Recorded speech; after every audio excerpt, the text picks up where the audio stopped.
વાત કરીએ તો દ્વારકા રૂરલ સબ ડિવિઝન હેઠળના ટેકરી અને મીઠી ખારી ફીડર વિસ્તારમાં છેલ્લા ઘણા સમયથી અનિયમિત અને અપૂરતા વીજ પુરવઠાને કારણે ખેડૂતોમાં ભારે આક્રોશ જોવા મળ્યો છે।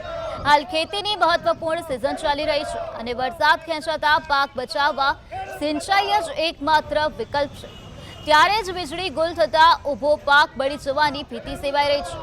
ખેડૂતોનો આક્ષેપ છે કે અનેક રજૂઆતો છતાં ફીડર સેન્ટરના અધિકારીઓ ફોન ઉપાડતા નથી અને ગંભીર ઉદાસીનતા દાખવી રહ્યા છે।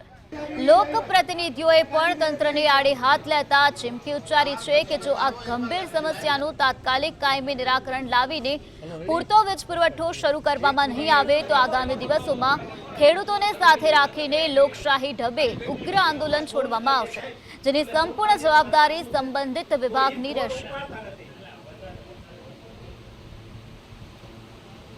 શક્ય એટલા વધારે સ્ટાફને અને ડિવિઝન લેવલે પણ અમે મોનિટર કરી અને ખેડૂતોને ગામડાઓમાં સપ્લાય વ્યવસ્થિત બંને તાલુકામાં મળી રહે એ માટેના પ્રયત્નો કરીએ છીએ।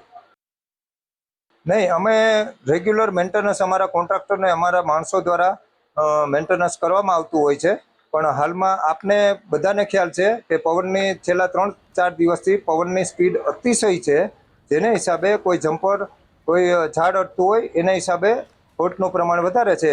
બાકી રેગ્યુલર મેન્ટેનન્સ તો કરતા હોય છે અમે।